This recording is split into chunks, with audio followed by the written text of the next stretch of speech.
So today, I'll be playing Dark Souls 1 without any upgrades and a boatload of other restrictions that should be on the screen. You'll see that I named it Andre's Vacation Challenge, fucking Shakespeare in this bitch. Not all of these are rules or restrictions, these are just things to clarify before I get into the run, like I can use weapons that upgrade via Twinkling Titanite since these are stronger than normal weapons, even though I'm not upgrading them. Goes without saying, but no, I'm not going to use glitches, and especially not the glitch that literally gives you infinite souls. Let's just cut to the chase. I wasn't going to struggle on Asylum Demon, like, come on, this is literally just normal gameplay. The only notable thing here is that I chose the Thief class so I could get the Master Key and pick the Black Fire Bombs to kill the Asylum Demon early. After being carried by a bird, I took the alternate route that would usually lead to Blight Town, but I'm not going to be doing that just now. I went down the comically slow elevator, and then went up the stairs to open the door. Now, if you didn't know, you can acquire the Restored Straight Sword without waking the dragon up, and you just have to walk slowly towards it. Useful for a run like this, but literally spells out ass in every other conceivable context.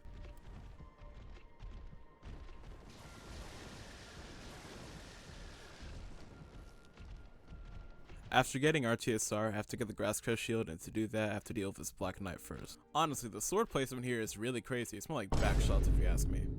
I was lucky enough to get the Black Knight Halberd drop from this Black Knight Halberd Knight, all the way to Undead Parish, and instead of Andre being in that seed, it's Andre's cousin, Dondre. So I accidentally upgraded the Restored Straight Sword almost out of instinct, so I guess I'm not using that shit anymore. Since all I have now is a battle axe, I start American Simulator and shoot people. With the Channeler and 2 hollows gone from my shots, I can just safely walk past these guys and kill these 2.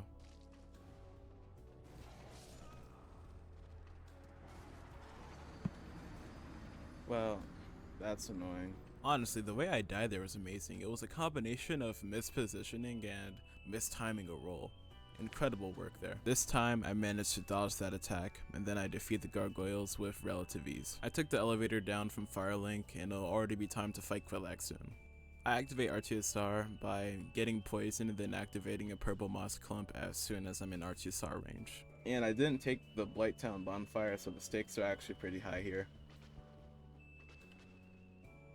It would just be a waste of time to take it. I'm pretty confident I can first try this.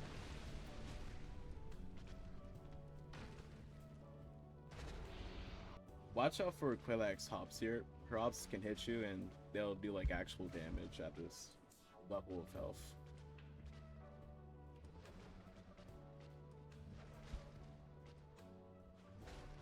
Take too many hop hits and you might have to heal. And that would obviously get rid of the RTSR effect, so very much not desirable. After the end lag of her attacks have expired, you might want to like get away from her legs a bit. First try. Now it's time for Sen's Fortress, and Sen's Fortress is a little bit tricky, but it's manageable if you just take your time. I won't be going super into depth about it, it's not a tutorial, and there isn't a boss fight here until Iron Golem, so we'll mostly be skipping the inside section, but I'll cover a little bit about it. The axes are static, just run through them. You'll learn it over time. They won't just suddenly change, they move the same way each and every time. Preferably you wait until this guy sends 1 lightning bolt your way and then you run in. Or you can just roll through it like that. Go through this doorway and just go down these stairs. You'll find this mimic. Kill it. If you're lucky, he'll drop the Symbol of Avarice, which just gives you more souls every time you have the chance to obtain souls. Just don't keep it on all the time, just keep it on after you kill a boss. I'll just go up these stairs and go through this doorway and run through these traps. The rest of that section is just following basic progression, so I'll skip to finding this bonfire, which is sort of a secret. Run back into the interior of Sen's Fortress and get the Slumber Dragon Crest Ring. This will be useful for Nito. To be Iron Golem, barely even funny enough to be called a joke. He's just kinda there and he's not super hard at most damage levels, to be honest. He gets disposed of pretty quickly. The Black Knight Halberd is kinda insane. Now I do want to remind that this is only not upgrading weapons. I can upgrade stuff like armor or Estus Flask, but I don't even really use armor like that, so it didn't really come up. And of course I'm upgrading my stats too. Once you can like do a couple areas like generally hitless, and like you don't die a whole lot in this game, I'd really recommend pumping endurance a lot. Ow, what the fuck? Actually did a lot of damage. Okay, never mind. Pump vitality. Never mind.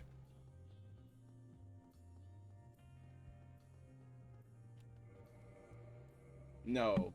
No, bro. What? You're joking. Alright, let's chill. We're not gonna fight this guy, we're just gonna run past him. This is RNG, by the way. This is not consistent.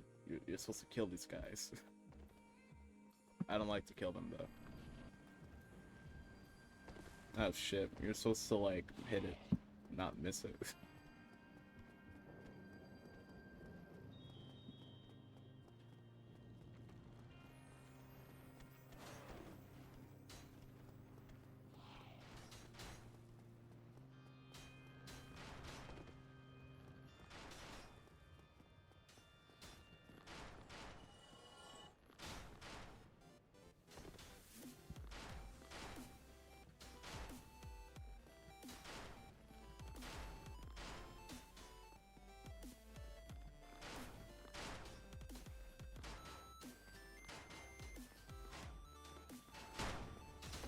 Very enthralling. Yeah, you can parry that guy as well if he gives you trouble, but that's an easier way to do it. Next up is ONS, aka Ornstein and Smell, and the result might shock you.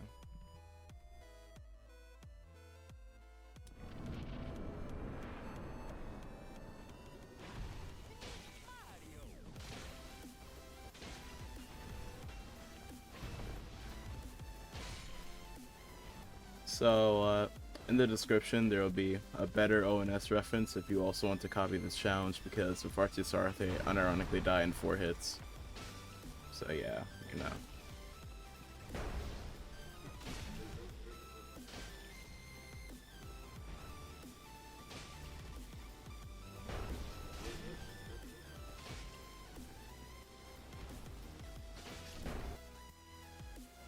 Not too difficult. Now, I was in the second half of the game, which means that I can teleport and my build will be stronger. First order of business is 4 kings. Oh shit, I forgot Sif. Okay, I'm gonna have to homeward out of here. Or rather, Dark Sign out of here. So it actually wasn't time to fight 4 kings, it was actually time to fight Sif. Though there wasn't really much to commentate on here. He went down pretty easily. So now it was actually time to fight the 4 kings, and since I don't use armor, I consider this to be the second hardest base game boss of the run.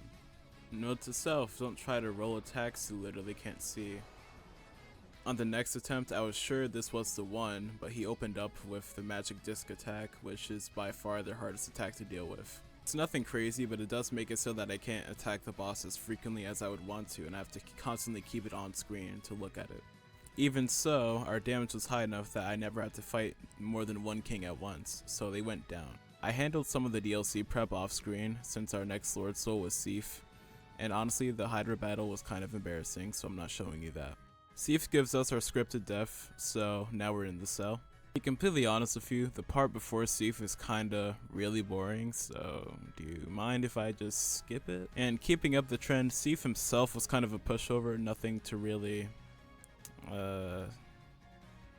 he wasn't impressive is what I'm saying. Next up is the catacombs. I performed the catacomb skip because fuck this area, I hate it. And Pinwheel, well, he does his little pinwheel thing, he dies instantly. There's nothing else to really say here. I fight Patches and he actually kind of starts fucking me up, I'm not gonna lie. This is actually really difficult.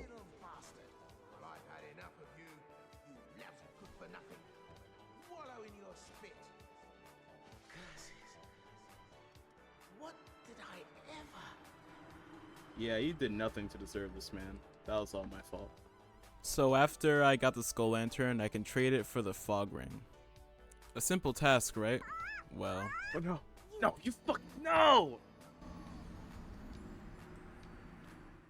So with a combination of the Slumbering Dragon Crest Ring and the Fog Ring, you can make it so that the skeletons will never aggro as long as you don't get too close. So yeah, if you block, hitbox of that attack will just miss you on most weapons. Though there are some weapons where that attack will still hit you, so be aware of that.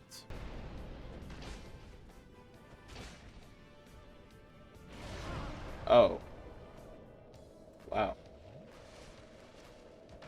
Yeah, that happens sometimes.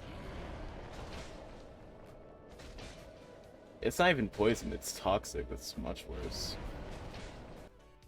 With a somewhat low amount of difficulty, Nito went down. Next is Bed of Chaos. So, I'm gonna skip Ceaseless Discharge because we all know how that fight goes, with the intended cheese, by the way. Next up, we're going to use the Firelink Shrine shortcut. I mean, the Bed of Chaos shortcut. Yeah.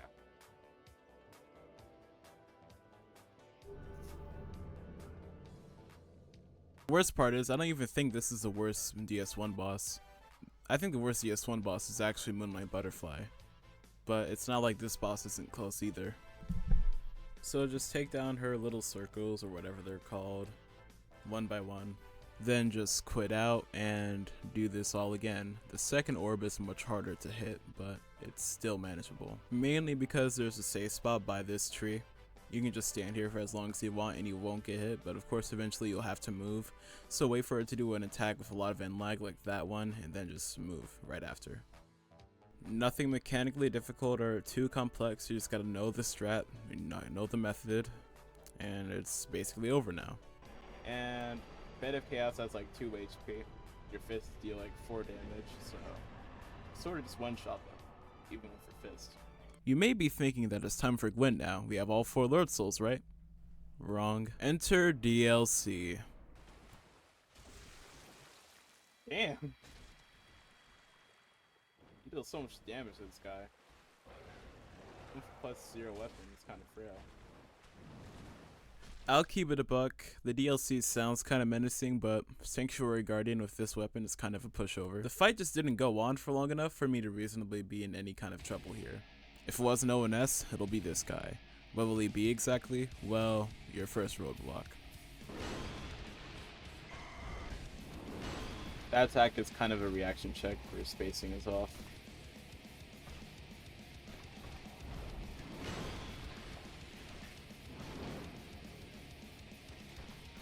As you can see in these clips, it's tough to find an opening against Artorias. There will be a reference in the description, but I'm usually used to fighting this guy with much faster weapons. What can be Artorias' most dangerous attack is his buff attack, where he sits there and charges up like an anime character. Just gotta attack him twice and you'll knock him out of it.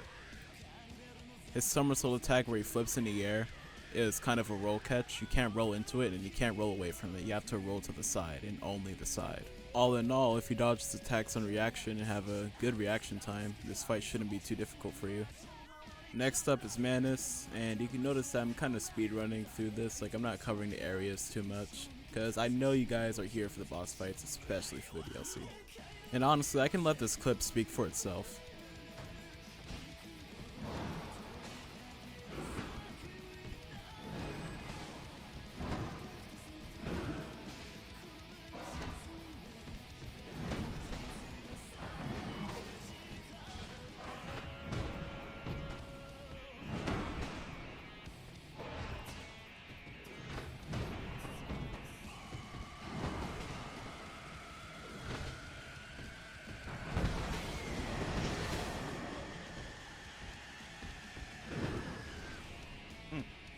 It's taking a lot of my concentration, but it's actually going really well. Gotta watch out for his magic attacks. Start using those now. Well, you can start using them at 60% HP. Saw that darkly. So I can't really explain how to fight Manus, it's kind of difficult, but hopefully you get the gist from it from watching that clip, and I'll leave a link in the description for a good reference on how to fight him like this. It's down, we can finally go to Gwyn, because honestly, the Calamite setup is really tedious and I'm not doing all that. Would you believe me if I told you that Gwyn was the hardest boss of this run by far? Like, I died so many times from him, and I don't know why. Actually, with enough persistence, even he went down. Look in the description for the references for some of these fights, and with that, like and subscribe, I'm out. Feels like suffering, suffocating, and you left me here to decay.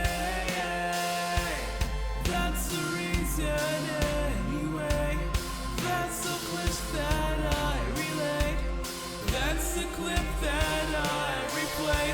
You leave me to decay.